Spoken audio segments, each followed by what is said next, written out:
Welcome to ground report. తెలంగాణలో జూబ్లీహిల్స్ ఉప ఎన్నికల హీట్ పెరిగింది. అన్ని పార్టీలు ఓటర్ల దగ్గరికి క్యూ కడుతున్నారు. మేము అది చేస్తాం, ఇది చేస్తామంటూ హామీల వర్షం కురిపిస్తున్నారు. జనం కూడా అంతే లెవెల్లో రివర్స్ అవుతున్నారు. ఇంతకు ఈ పాష్ ఏరియా బస్తీల్లో ఎలాంటి సమస్యలు ప్రజలు ఎదుర్కొంటున్నారు? జూబ్లీహిల్స్ లో సమస్యలేంటి? నేతలు వాటిని ప్రస్తావిస్తున్నారా? పరిష్కారం చూపుతామని హామీ ఇస్తున్నారా? జనం అసలేమంటున్నారు? ఈ విషయాలపై I news input editor Srikanth అందిస్తున్న గ్రౌండ్ రిపోర్ట్ చూద్దాం.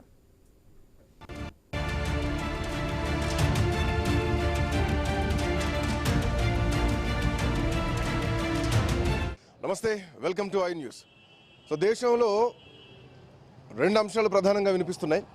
ఒకటి, దేశవ్యాప్తంగా బీహార్ ఎన్నికలను ప్రభుత్వం, ప్రజలు లేదంటే కేంద్ర ప్రభుత్వం కాంగ్రెస్ పార్టీ ఎంత ప్రతిష్టాత్మకంగా తీసుకుందో, తెలంగాణ రాష్ట్రంలో జూబ్లీహిల్స్ ఎన్నికలు కూడా ఏమాత్రం తక్కువ కాకుండా అంతే వేడి పుట్టిస్తోంది, అంతే ప్రతిష్టాత్మకంగా తీసుకున్న ఇక్కడ ఉన్నటువంటి పార్టీలు.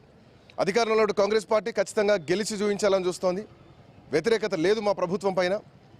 జూబ్లీహిల్స్ గెలిచినాం, మళ్ళీ ఇంకో 10 ఏళ్ళ అధికారం మాదే అని ప్రూవ్ చేసుకునే ప్రయత్నంలో భాగంగా అధికార కాంగ్రెస్ పార్టీ ఉంది. రేవంత్ రెడ్డి అదే చెప్తున్నారు. ఖచ్చితంగా సిట్టింగ్ సీటు మాదే, ఈసారి గెలిచి రాబోయే అసెంబ్లీ ఎన్నికలను కూడా మేము ప్రభుత్వం ఏర్పాటు చేయబోతున్నాం అని చెప్పేసి బీఆర్ఎస్ పార్టీ నాయకులు చెప్తున్నారు. మరోవైపు బీజేపీ ఖచ్చితంగా ఈసారి గెలిచి తీరుతామని చెప్పేసి బీజేపీ చెప్తున్నారు. సో మొత్తానికి ఒక ట్రయాంగిల్ పోటీ నడుస్తుందా జూబ్లీహిల్స్ నియోజకవర్గంలో? ప్రస్తుతానికి మనం గ్రౌండ్లో ఉన్నాం. ఐ న్యూస్ తెలుసు, ఐ న్యూస్ ఎప్పుడు ఎలక్షన్స్ వచ్చినా జెన్యూన్ రిపోర్ట్ ఇస్తూ ఉంటుంది. నాయకులతో పాటు ప్రజల రియాక్షన్ కూడా తీసుకుంటాం. సో ప్రస్తుతానికి మనం జూబ్లీహిల్స్ నియోజకవర్గంలో రేవంత్ నగర్లో ఉన్నాం. సో రేవంత్ నగర్లో ప్రజలు ఏమనుకుంటున్నారు, ప్రజల దగ్గరికి వెళ్ళే కంటే ముందు నాయకులు ఏమనుకుంటున్నారు? ప్రస్తుతానికి మనతో పాటు బీఆర్ఎస్, బీజేపీ, కాంగ్రెస్ పార్టీ నాయకులు ఉన్నారు. ముందుగా అధికార కాంగ్రెస్ పార్టీ నాయకులు ప్రభుత్వ వైపు బీర్లా అయ్యలయ్య గారు మనతో పాటు ఉన్నారు. అయ్యలయ్య గారు నమస్తే. నమస్తేనా. ఎట్లా చూస్తున్నారు? జూబ్లీహిల్స్ రియాక్షన్ ఏమొస్తుంది? మంచి స్పందన ఉంది. గత 10 ఏళ్ల పాలనకి 2 సంవత్సరాల పాలనకు ప్రజాపాలన ద్వారా మాకు నిలిచిపోయినటువంటి అభివృద్ధి గౌరవ ముఖ్యమంత్రి రేవంత్ రెడ్డి జరుగుతుంది. నవీన్ యాదవ్ అనే ఒక యువకునికి కాంగ్రెస్ పార్టీ బీఫామ్ ఇచ్చింది కాబట్టి గతంలో ఏ పదవి లేకున్నా మా అందరికీ కష్టాల్లో సుఖాల్లో పాలు పంచుకొని ఒక యువకుడిగా ఏ పదవి లేకున్నా మాకు అందుబాటులో ఉన్న నవీన్ యాదవ్కు మేము ఈసారి భారీ మెజార్టీ గెలిపిస్తాం. కాంగ్రెస్ పార్టీ వచ్చిన తర్వాత మాకు రేషన్ కార్డులు వచ్చినాయి, సన్న బియ్యం వస్తున్నాయి, 200 యూనిట్ల ఉచిత విద్యుత్ వస్తుంది, 500కే గ్యాస్ వస్తుంది.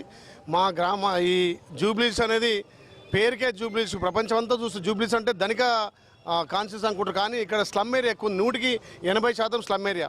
నిజంగా ఈ రోజు వరకు చూస్తున్నా ఇంకా సీసీ రోడ్లు కానీ డ్రైనేజ్ కానీ, గతంలో వారానికి ఒకసారి వాటర్ వచ్చేది. ఇలా కాంగ్రెస్ పార్టీ అధికారం డైలీ 1 అవర్ వాళ్ళకి నీళ్ళు వస్తాయని చెప్పి చాలా సంతోషం వ్యక్తం చేస్తున్నారు. ఏ ఇంటికి పోయినా వాళ్ళు ముందే చెప్తున్నారు, మేము ఫిక్స్ అయిపోయినాం, నవీన్ యాదవ్కు మేము ఫిక్స్ అయిపోయినాం, భారీ మెజార్టీతో నవీన్ యాదవ్ గెలుస్తున్నాం. నవీన్ యాదవ్కి అసలు ఇక్కడ పోటే లేదు, ఏమన్నా నామాత్ర పోటీ తప్ప కాంగ్రెస్ పార్టీ భారీ మెజార్టీతో ఇక్కడ గెలబోతుంది. కానీ మీరు అంటున్నారు నవీన్ యాదవ్ గెలుస్తారని చెప్పేసి. మంత్రులు ఎవరైతే ఇళ్లలో పోయి ప్రచారం చేస్తారో ఆ మంత్రులనే ప్రజలు నిలదీస్తున్నారు. ఏం చేశారు మీరు నాకు ఏమి అభివృద్ధి చేశారు, మీరు ఇస్తున్నటువంటి పెన్షన్లు ఏమైపోయినాయి, మీరు ఇచ్చేటువంటి పథకాలు ఏమైపోయినాయి, ఫ్రీ కరెంట్ ఏమైపోయింది, సబ్సిడీ ఏమైపోయింది అని చెప్పేసి ఆఖరికి ముసలి వాళ్ళు కూడా ఏకంగా మంత్రులనే క్వశ్చన్ చేస్తున్నటువంటి పరిస్థితి జూబ్లీహిల్స్లో కనిపిస్తోంది. మరోవర్ ఇంకొక మాట మీరు అన్నారు, రేషన్ కార్డుల విషయం అంటున్నారు, లేదంటే ఉచిత బియ్యం, రేషన్ బియ్యం, సన్న బియ్యం అంటున్నారు. నిన్న రోడ్ షోలో ముఖ్యమంత్రి ఒక మాట అంటున్నారు, ఒకవేళ జూబ్లీహిల్స్లో కాంగ్రెస్ పార్టీ గెలవకపోతే రేషన్ కార్డులు కట్ అయితే, సన్న బియ్యం కట్ అయిపోతాయి అని చెప్పేసి మాట్లాడుతున్నారు.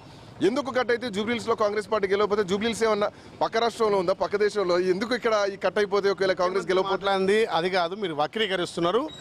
మన ప్రభుత్వం వచ్చిన తర్వాత ఇన్ని పథకాలు అమలవుతున్నాయనే ధోరణిలో చెప్పిన తప్ప కట్ అవుతాయని కాదు. తప్పకుండా గత 10 ఏళ్ళుగా తల్లి సోనియా ఇచ్చినప్పుడు మిగులు బడ్జెట్ 16,00,000 కోట్లతోటి ఉన్న రాష్ట్రంలో కనీసం ఒక్క రేషన్ కార్డు ఇవ్వలే, ఒక డబుల్ బెడ్రూమ్ ఇవ్వలే, ఏ దళితునికి ఏం చేయలేదు, గతంలో ఉద్యోగాలు ఇవ్వలేదు. తెలంగాణ ఏర్పడ్డదే నీళ్లు, నిధులు, నియామకాల పేరు మీద ఏర్పడ్డది కాబట్టి దానికి అనుగుణంగా మిగులు రాష్ట్రంలో మీరేం పని చేయలేదు. మీరు చేసిన అప్పులకు, మీరు చేసిన తప్పులకు ఒక్కొక్కటిగా సర్దిద్దుకుంటూ మేము ఇచ్చినటువంటి అభ్యర్థం 6 గ్యారెంటీలు ఒక్కొక్కటిగా ఇంప్లిమెంట్ చేసుకుంటూ పోతున్నాం. ఎందుకంటే కడుపు కట్టుకొని ఉన్న బడ్జెట్లో దఫాలుగా మేము ఇచ్చుకుంటూ పోతున్నాం. ఇప్పటికి మేము చేసిన పనులు భారతదేశానికి తెలంగాణ రోడ్ మోడల్ అయింది. ఇలా రుణమాఫీ విషయంలో కావచ్చు, రైతు భరోసా విషయంలో కావచ్చు, 25,000 కోట్లతోటి మేము 23 లక్షల మందికి, 1,000 కోట్ల మందికి రుణమాఫీ చేసినాం. 9 రోజుల్లో 9,000 కోట్లు రైతు ఖాతాలో రైతు భరోసా చేసినాం. ఇవాళ ఇన్పుట్ సబ్సిడీ ఇస్తున్నాం. ఇవాళ మహిళలకు తెలంగాణలో పెద్దపీట వేసి 1 కోటి మంది మహిళలను కోటి చేయాలని లక్ష్యంతో ఏ పథకం చేసినా మా అక్క చెల్లెలు తల్ల పేరు మహిళల పేరు పెడుతున్నాం. ఇవాళ మహిళలకు పెద్దపీట వేసింది కాంగ్రెస్ పార్టీ. మేము వచ్చినటువంటి 48 గంటల్లో ఉచిత ఆర్టీసీతో పాటు ఇవాళ ఆర్టీసీ బస్సులకు ఓనర్లు మహిళను చేస్తున్నాం. గతంలో అంటే బీఆర్ఎస్ పార్టీని కాదని కాంగ్రెస్ పార్టీ కోటేసినప్పుడు బీఆర్ఎస్ నొడగొట్టాలా అని చెప్పేసి ఆ ఉద్దేశంతో ప్రజలు ఓటేశారు. ఆ ప్రేమ ఆ అభిమానం కాంగ్రెస్ పార్టీ మీద జూబ్లీహిల్స్లో కనిపిస్తోందా? అభ్యర్థులే ఏకంగా బెదిరించేటువంటి ప్రయత్నం చేస్తున్నారు. అంటే ప్రజల్ని బెదిరించడం కాదు, బీఆర్ఎస్ క్యాడర్ని ప్రతిపక్షాన్ని వారం రోజుల్లో మేము లేకుండా చేస్తాం, కథం పట్టిస్తాం, ఉరికిచ్చి పంపిస్తాం అని చెప్పేసి ఒక అభ్యర్థి బెదిరిస్తున్నారంటే అక్కడ బీఆర్ఎస్ చేస్తున్న కామెంట్ ఒకటే, రౌడీ వర్సెస్ లేడీ అన్నటువంటి ఒక సిద్ధాంతాన్ని తీసుకొస్తున్నారు. సో దీన్ని ఎట్లా చెప్తారు? ఇప్పుడు మొన్న టీఆర్ఎస్లో సల్మాన్ ఖాన్ చేసుకున్నాడు. సల్మాన్ ఖాన్ మీద ఎన్ని కేసులు ఉన్నాయి? 32 కేసులే రౌడీ షీట్ ఉంది. మరి ఇప్పుడు నేను బీఆర్ఎస్ కానీ బీజేపీకి ఛాలెంజ్ ఇస్తున్నాను, రౌడీ షీట్ అనేది మా నవీన్ మీద ఉందా? మీరు పేరు బదనం చేసుకుంటూ మీరు చేసిన అభివృద్ధి చెప్పి ఓట్లు అడగాలి. ఆయన మంచోడు కాదు, ఈయన చెడ్డోడు అని చెప్పి ఓట్లు అడిగితే ప్రజలు ఓట్లేరు కదా. నువ్వేం చేసినావు?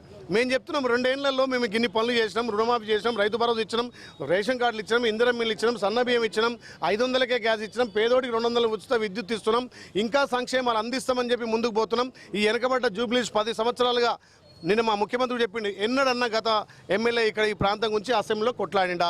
ఈ 2 సంవత్సరాలప్పుడు మాట్లాడిండా? అధికారం కాంగ్రెస్ పార్టీ అధికారం ఉంది, జూబ్లీస్ అన్ని విధాల అభివృద్ధి చేసుకొని నిన్న మొన్న కూడా 300 కోట్లతోటి ఇప్పుడు సీసీ రోడ్లు కానీ డ్రైనేజ్ కానీ అన్ని విధాల అభివృద్ధి అవుతుందంటే కాంగ్రెస్ పార్టీతోటే. అందుకే అభివృద్ధి పేరు చెప్పే మేము ఓటాడుతుంది తప్ప ఆయన మంచోడు కాదు, ఈయన చోటోడు కాదు.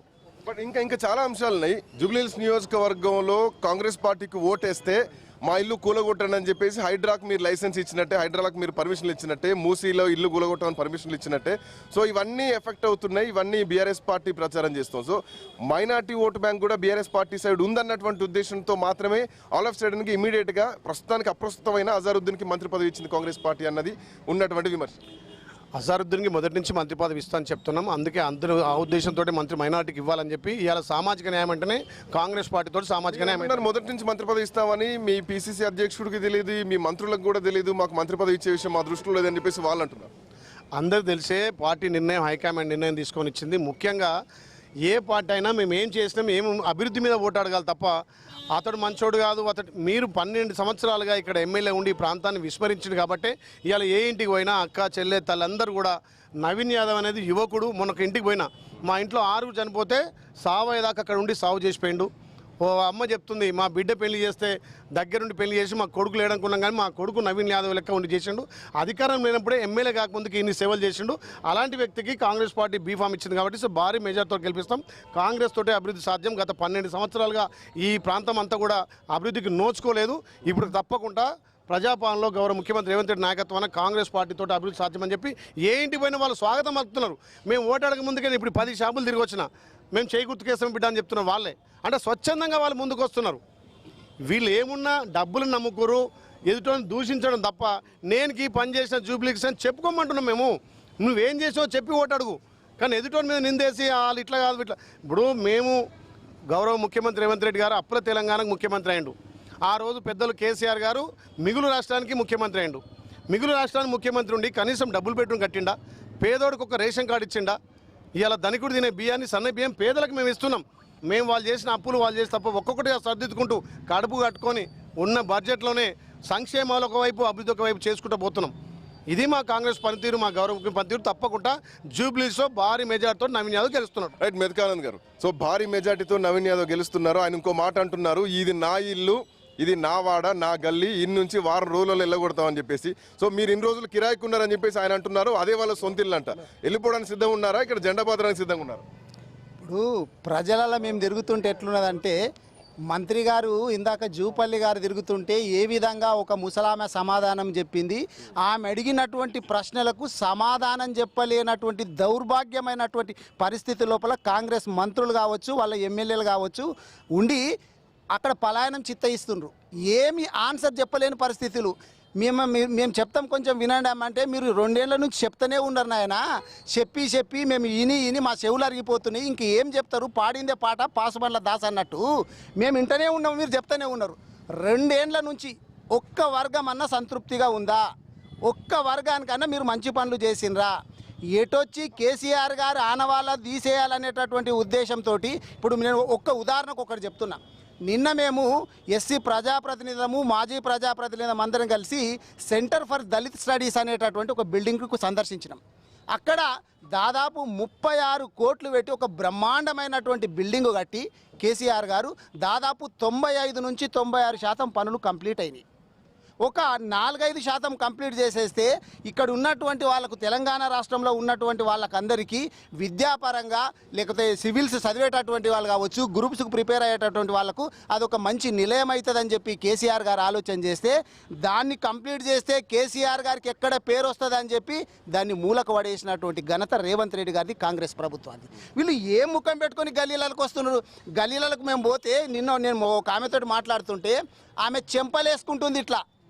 బుద్ధి తక్కువై మేము కాంగ్రెస్కు ఓటేసినామన్నా, కాంగ్రెస్కు ఓటేసినందుకు మేము చెంపలేసుకోవాల్సి వస్తుంది, తప్పిదారి చేసినాము.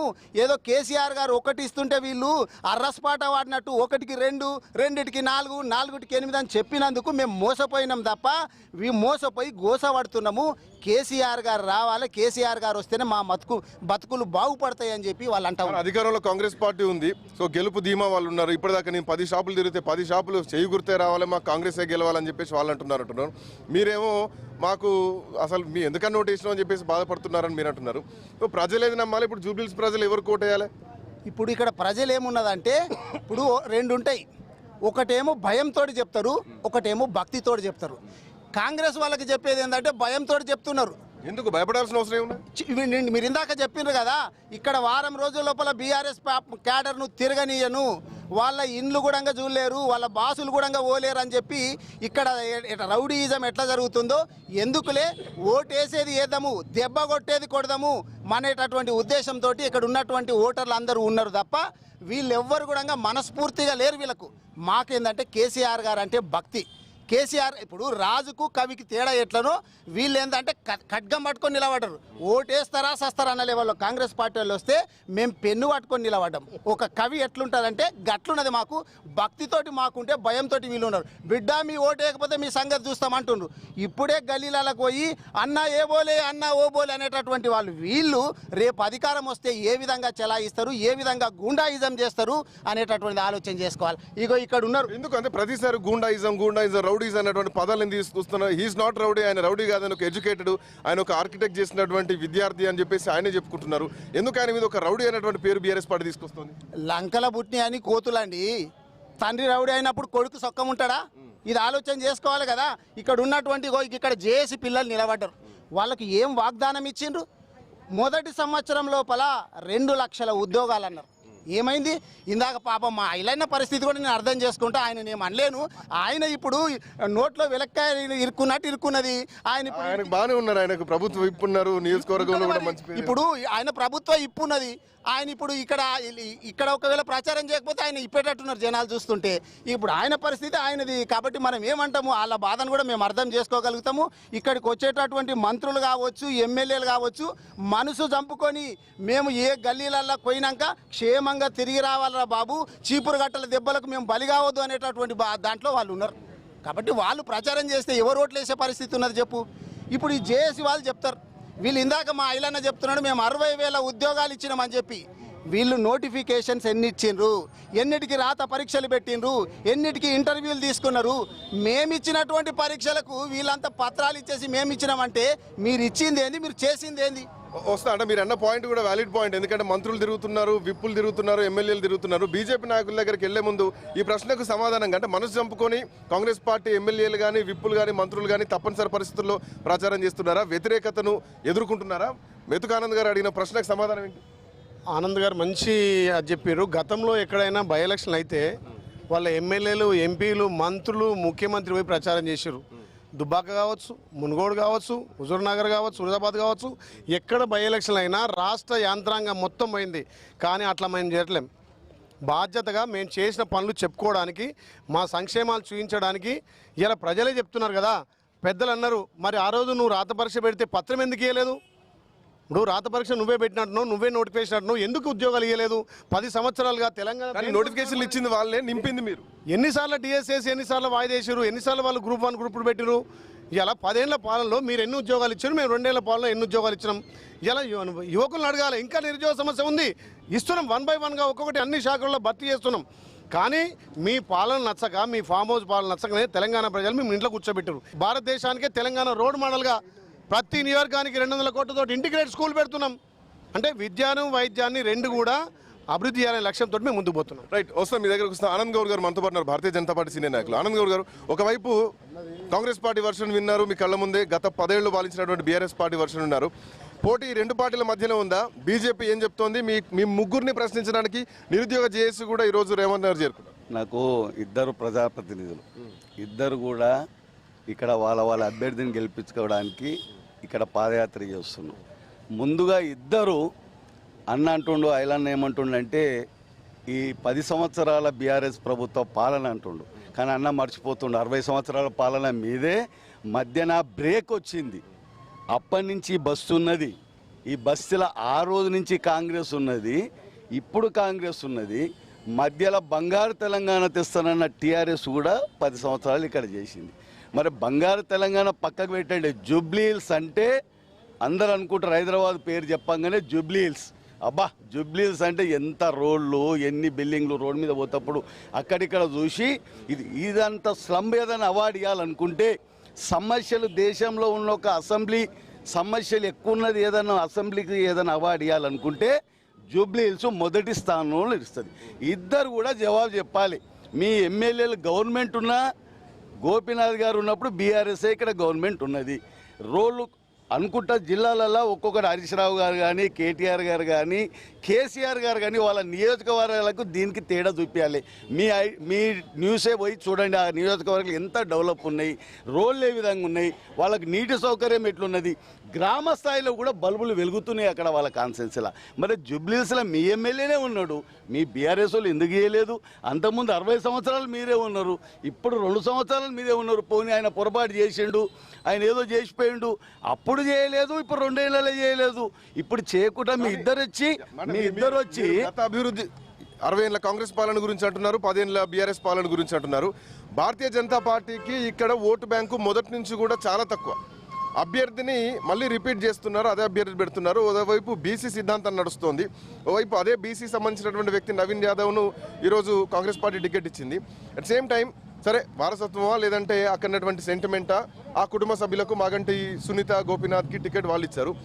వైనాట్ బీజేపీ ఎందుకు మళ్ళీ ఒక రెడ్డి సామాజిక వర్గానికి ఇచ్చింది, ఎందుకు ఒక బీసీకి ఇవ్వలేకపోయింది? ఇక్కడ కూడా కొంత ఓటు బ్యాంకు పెరిగేదే కదా, అధ్యక్షునికి ఇవ్వలేకపోయారు, ఇటు అభ్యర్థికి కూడా ఇవ్వలేకపోయారు. మీరు మాటలో ఒక్కటి విషయం, ఇది బై ఎలక్షన్. రాష్ట్రం మొత్తము టికెట్ల విషయం వచ్చినప్పుడు బీసీ, ఎస్సీ, ఎస్టీ ఈ సమస్య వస్తుంది. ఒక్కొక్క నియోజకవర్గ సమస్య వచ్చినప్పుడు అక్కడ స్థానికంగా ఎవరికి ఇస్తే బాగుంటుంది, అక్కడ పరిచయాలు ఎవరితో ఉన్నది. ఆయన మా జిల్లా అధ్యక్షుడు ఆల్రెడీ ఒకసారి ఎమ్మెల్యేగా పోటీ చేసిండ్రు. కాబట్టి ఆ విషయంలో టికెట్ ఓసీకి ఎందుకు ఇచ్చారు? ఒక్కొక్కసారి మీరు బీసీల పట్ల ఈ 2 పార్టీలు కూడా మాట్లాడడానికి ఎలాంటి కూడా వాళ్ళకు అర్హత లేదు. ఎందుకు చెప్తున్నానంటే ఇన్ని సంవత్సరాలు కాంగ్రెస్ పార్టీ పాలించింది. మీరు చెప్పండి, దేశంలో ఇవాళ కూడా ఇప్పుడు కూడా చర్చకు రెడీ నేను. మీరు నెహ్రూ నుంచి మొన్నటి మన్మోహన్ సింగ్ వరకు బీసీలకు అన్ని రకాలుగా రాజకీయంగా, ఆర్థికంగా, ఉద్యోగపరంగా మీరు ఇప్పటి వరకు ఎక్కడెక్కడ ఈ నరేంద్ర మోడీ కంటే బెటర్ చేసినారో ఒక కరపత్రం రిలీజ్ చేయండి. అప్పుడు మేము పొరపాటు అయిందని ఒప్పుకుంటాం. మీరు ప్రతి విషయంలో మోసం చేస్తున్నారు. మీరు ఇప్పుడు కూడా కామారెడ్డి డిక్లరేషన్లో మీరు ఎంత మోసం అంటే ఇది అసలు ప్రపంచంలో ఇంత మోసం చేస్తూ ఎవరు? అన్ని కులాల వారికి అన్న బీళ్ళన్న కూడా గొర్రెల పెంపులతో సహా తెలుసు, అన్ని వాగ్దానాలు చేసిండు. చలో అందులోకి వెళ్ళి ఒక 10 వాగ్దానాలు చేసి ఒక 5 చేసి దాంట్లో 42% రిజర్వేషన్ కూడా ఇవ్వలేకపోతే నేను ప్రయత్నం చేస్తున్నా. ఇన్ని చేసినాక ఈ 42% నా ప్రయత్నంలో నా అడ్డుపడుతున్నారు బీజేపీ కానీ, బీఆర్ఎస్ కానీ, కోర్టులు కానీ అని చెప్తే ఒక అర్థం ఉంటుంది.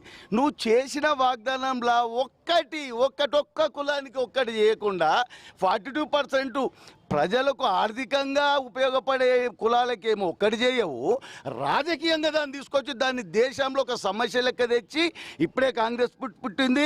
నెహ్రూ చూడలే, ఇందిరాగాంధీ చూడలే, రాజీవ్ గాంధీ, రాహుల్ గాంధీ పాదయాత్రలో బీసీలు అంతా పాపం ఎంత ఇబ్బందులలో ఉన్నారు. వీళ్ళకి ఏమన్నా చేసి పైకి నువ్వు తీసుకొచ్చేది 27 మంది మంత్రులను బీసీలను చేసిండు. ఇవాళ రాష్ట్రంలో మా బీజేపీ పార్టీ దేశ చరిత్రలో, తెలంగాణ చరిత్రలో, ఆంధ్ర చరిత్రలో ఏ పార్టీ కూడా జిల్లా అధ్యక్షులు 50% చేయలేదు. మా పార్టీ పార్టీ చేసింది. మా పార్టీ ఈ అంశాలు జూబ్లీహిల్స్ లా మీకు ఉపయోగపడతాయా? ఎందుకంటే 130,000 మైనార్టీ ఓటు బ్యాంకు జూబ్లీహిల్స్ లో ఉన్నది. హిందువుల ఓటు బ్యాంక్ మీదనే భారతీయ జనతా పార్టీ డిపెండ్ అయింది. ముస్లిం మహిళలందరూ మా ప్రధానమంత్రిని దేవుని లెక్క చూస్తుండు. మా దేవుడు మా అల్లా ఆయన్ని అనుకుంటున్నారు. మాకు జీవితం రక్షణ లేకుండే నరేంద్ర మోడీ మతాలకు కులాలకు అతీతంగా మా సంసార జీవితానికి మా జీవితం గడుస్తుంది భరోసా లేకుండే ఎప్పుడు ఆ టెంట్ వేసుకున్నట్టుండే వాళ్ళ సంసారాలు. ఎందుకంటే ఎప్పుడు తలాక్ తలాక్ తలాక్ అంటే పోతాం. కానీ వాళ్ళ తల్లులు నిజమైన ముస్లిం వ్యక్తి, వాళ్ళ తండ్రి కూడా నా బిడ్డకి అలా రక్షణ ఉంది, నా బిడ్డ బతికిరాని రోజులు సలీంతోనో అక్బర్తోనో ఎవరితోనో నూరేళ్ళు ఉంటుంది, దీనికి రక్షణ కల్పించినాడు నరేంద్ర మోడీ గారు. కాబట్టి ఆయన మా దేవుడు అని మహిళలందరూ వేయడానికి సిద్ధంగా ఉన్నారు. ఇద్దరి పాలన చూసినారు. ఇప్పుడు కాంగ్రెస్ పార్టీ అభ్యర్థి గురించి కూడా చూస్తున్నారు. ఎందుకంటే ఆయన ఎన్నో ప్రయత్నాలు చేసిండు. ఇప్పుడు అక్కడైతే వర్కౌట్ అయితే లేదు, ఎంఐఎం వల్ల వర్కౌట్ అయితే లేదు. ఇక్కడ వచ్చి ఇది అది కలిసి బయట పడి మళ్ళా ఓ 5 ఏళ్ళు దీన్ని నాశనం చేద్దాం. రహమత్ నగర్ ఈ ఏరియానంతా మీరు ఒక చిన్నదండి 60 ఏళ్ళు పాలించండి. ఈ బస్సు ఏర్పడి చాలా సంవత్సరాలు అయింది నాకు తెలుసు. అయితే నాకు ఒక్కటి చెప్పండి, ఉన్నావు కదా ఇక్కడ మీరు అడగండి, ఇంటర్ ఎవరికైనా రెగ్యులరేషన్ అయిందా? ఇల్లు కూడా కొడతారా? ఇల్లు గుంజుకుంటారా? మీరు ఈయన ఇస్తానంటారు 3 బెడ్రూమ్, ఆయన ఇస్తానండి ఇందరం ఇల్లు. పాపం వాళ్ళకు రెగ్యులరేషన్ చేస్తే మా ఆస్తి మాకున్నది, మా ఆస్తికి హక్కుదారులు మేమే. మా కొడుకు ఇక ఉడతాడు, నాకు 10-20 లక్షల ఆస్తి ఉన్నది, గవర్నమెంట్ ఇచ్చింది, రేవంత్ రెడ్డి ఇచ్చిండు. లేకపోతే డబుల్ బెడ్రూమ్ ఇస్తామంటారు. ఆడ కట్టుకున్న ఇల్లుని ఆయన నా ఇల్లురా నాయన మా తాతలు ఉన్నప్పుడు ఇక్కడ జాగా తీసుకొని ఇల్లు కట్టుకుంటూ దీన్ని రెగ్యులరేషన్ చేస్తే ఇక నా హక్కు అయిపోతుంది, నాకు పేరు పెట్టినట్టు అవుతుంది అంటే అది చేయలే ప్రభుత్వాలు. చిన్న చిన్న విషయాలు లేరు. బట్ మీరు చెప్పండి, ఎప్పుడైనా కొంత ఓటు బ్యాంకు పెరగాల, లేదంటే గెలవడమో ఓటమో రెండిట్లో ఉండాలి. థర్డ్ ప్లేస్లో ఉండేటువంటి పరిస్థితి భారతీయ జనతా పార్టీ జూబ్లీహిల్స్ నియోజకవర్గంలో. సో ఇప్పుడు భారతీయ జనతా పార్టీ గెలుపు కోసం తాపత్రయపడుతుందా? టగ్గవారు చూస్తే గ్రౌండ్లో బీఆర్ఎస్ కాంగ్రెస్ ఈ రెండు కొట్లాడుకుంటున్నాయి, హేమాహేమియా కొట్లాడుకుంటున్నాయి. సో ఓటు బ్యాంక్ పెంచుకునేటువంటి ప్రయత్నమా, గెలిచేటువంటి ప్రయత్నమా బీజేపీది? ఇక్కడ భారతీయ జనతా పార్టీ దీపక్ రెడ్డి 100% గెలుస్తూ ఉన్నాడు. 2023లో ఇదే దీపక్ రెడ్డికి 25,000 వచ్చినాయి. 2024 పార్లమెంట్ ఎన్నికల్లో ఇక్కడ 68,000 ఓట్లు కిషన్ రెడ్డి గారికి ఇచ్చారు. సో ప్రజలు ఇక్కడ మార్పు కోరుకుంటున్నారు. తెలంగాణలో ప్రజలు కాంగ్రెస్కు ఆల్టర్నేటివ్ భారతీయ జనతా పార్టీ అనేది ఇవాళ తెలంగాణ ప్రజలు కోరుకుంటున్నారు. 68,000 వరకు వచ్చిన మేము ఈరోజు బై ఎలక్షన్లో నేను కాంగ్రెస్ పార్టీని ఒకటే అడుగుతున్నా, ముఖ్యమంత్రి గారిని, ఆయన 66 నియోజకవర్గాలకు ముఖ్యమంత్రి, 119 నియోజకవర్గాలకు ముఖ్యమంత్రి. ఈరోజు జూబ్లీహిల్స్ డెవలప్మెంట్ కాలేదంటే మా ఎమ్మెల్యే లేదు అని చెప్తున్నారు. ఎమ్మెల్యే లేకపోతే నువ్వు డెవలప్మెంట్ చేయవా? అంటే అంతకుముందు కేసీఆర్ చేసిన పాలసీ నువ్వు చేస్తున్నావు. ఇలా ప్రజాస్వామ్యంలో నీకు అవకాశం ఇచ్చింది, నువ్వు ఎందుకు ఎమ్మెల్యేలను కొనుక్కుంటున్నావు? ఇవాళ బీఆర్ఎస్ని కూడా మేము అడుగుతా ఉన్నాం. మీకు 38 మంది ఇస్తే ప్రతిపక్ష పాత్ర పోషించకుండా ఈరోజు మీ ఎమ్మెల్యేలను కాంగ్రెస్ పార్టీకి పంపిస్తున్నారు. సో వీళ్ళందరి కోసం ఇప్పుడు నిరుద్యోగ చేసి ఈ జూబ్లీహిల్స్ నియోజకవర్గంలో పర్యటనలో ఉన్నారు. సో ఎప్పుడైతే ఐ న్యూస్ ఇక్కడ రావడం జరిగిందో మొదటగా కనిపించింది నిరుద్యోగ చేసి. ఎందుకు మీరు జూబ్లీహిల్స్ నియోజకవర్గంలో తిరుగుతున్నారు? ఏం ఎజెండా మీది? ఏం చెప్పాలనుకుంటున్నారు? ఎజెండా ఏం లేదండి. యాక్చువల్గా సార్ వాళ్ళు మాట్లాడారు, విన్నాము. మేము కాంగ్రెస్కి సపోర్ట్ చేసినాం ఫస్ట్. ఎందుకంటే అప్పుడు మాకు 2 lakhs జాబ్ ఇస్తారన్నారు. ఇప్పుడు దాకా జాబ్ లేదు. ఆల్రెడీ నేను మెరిట్ స్టూడెంటే, నేను గవర్నమెంట్ జాబ్ కూడా రాసిన, గ్రూప్ 1కి జాబ్ కూడా రాసిన. కానీ ఒట్టిగా ఓన్లీ అది నంబర్స్ ఇచ్చి జాబ్లు ఇచ్చారన్నారు. కానీ మాకు ఇప్పుడు దాకా ఏం జాబ్ లేదు. అందుకోసం మేము ఇక్కడ వచ్చినాం ఏంటంటే రివ్యూ తీసుకోవడానికి. బట్ ఐలే గారు అంటున్నారు మీ ఇప్పటికి 40,000 జాబ్లు ఇచ్చినాం, ఇంకో 40,000 కూడా ఇస్తాం అని చెప్పేసి ఆయన చెప్తున్నారు. ఒక్క జాబ్ కూడా రాలేదు మాకు. ఏంటంటే ఒట్టిగా నంబర్స్ ఉన్నారు, అది హాల్ టికెట్ నెంబర్ ఉన్నారు, ఇచ్చి అన్నారు. కానీ ఇప్పుడు దాకా మాకు ఏ జాబ్ రాలేరు. ఒకవేళ జాబ్ వస్తే మేము ఎందుకు ఇక్కడికి వస్తాం? మేము కూడా జాబ్లో అక్కడ పోయి కూర్చుంటాం కదా.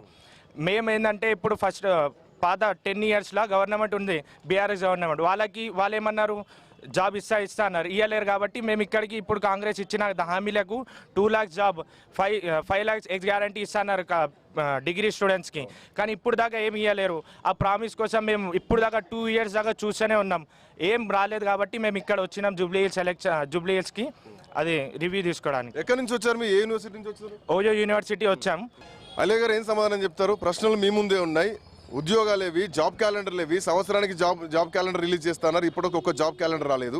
తో పాటు విద్యార్థుల క్రెడిట్ కార్డులు అన్నారు, అవి రాలేదు. రియంబర్స్మెంట్లు కూడా రావట్లేదు.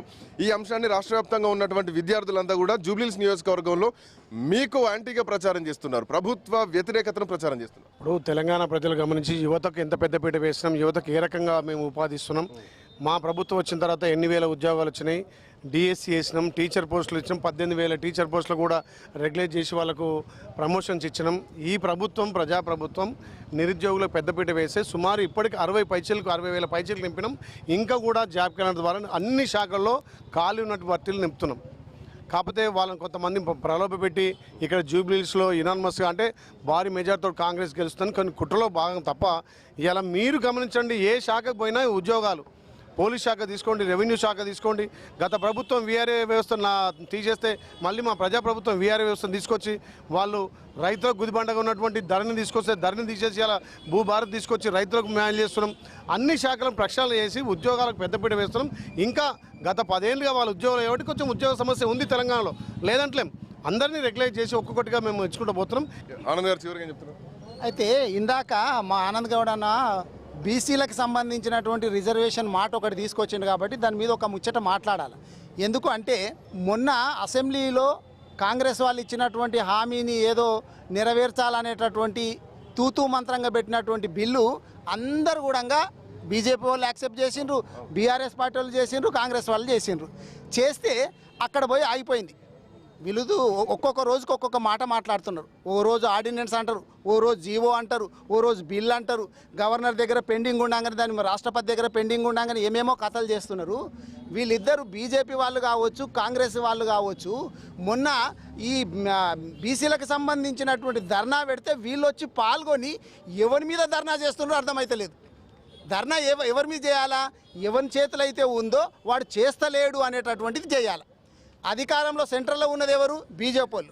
దాన్ని రాజ్యాంగ సవరణ చేయాల్సినటువంటి సత్వం ఎవరికి ఉంది? బీజేపీ వాళ్ళకు. మరి కాంగ్రెస్ వాళ్ళు ఏం చేయాలా? నిజంగా చిత్తశుద్ధి ఉండి బీసీలకు రిజర్వేషన్ 42% ఇవ్వాలంటే అఖిలపక్షాన్ని తీసుకొని వాళ్ళకున్న రాహుల్ గాంధీ, ప్రియాంక గాంధీ, సోనియా గాంధీ, ఖర్గే గారిని అందరినీ తీసుకొని పోయి మోడీ గారి ఇంటి ముందర ధర్నా చేయాలి. వీళ్ళు ఎవరికి చెప్పకుండా పోతారు, ఢిల్లీ పోయి ధర్నా పెడతాడు. వీళ్ళు చేస్తున్నట్టు ఇప్పుడు రేవంత్ రెడ్డి గారు రాత్రి మాట్లాడుతూ మాట అన్నారు, మీరు ఇందాక చెప్పిండ్రు, బీఆర్ఎస్కి ఇట్లాగా మీరు ఓటేస్తే మీకు వచ్చే పెన్షన్ మొత్తం బంద్ చేస్తాము, ఆడవాళ్లకు ఫ్రీ బస్సు బంద్ చేస్తాము, మీకు ఇస్తున్నటువంటి పథకాలు బంద్ చేస్తాము, సన్నబియ్యం మీకు వద్దా అంటున్నారు. అంటే ఈ ఒక్క సీటు గెలుపోవటంలతోటి మీ గవర్నమెంట్ పడిపోబోతుందా? మీకు ఆ నమ్మకం ఉందా? ఈడు ఎట్లాగో ఓడిపోతున్నాం కాబట్టి మాది డమాల్మంటది, మొత్తం కాంగ్రెస్ ఖతమైపోతుంది, ఇక అయోమయంలో పడతాము, పథకాలన్నీ రద్దయితాయి అనేటటువంటి భయంలో రేవంత్ రెడ్డి గారు ఉన్నారా?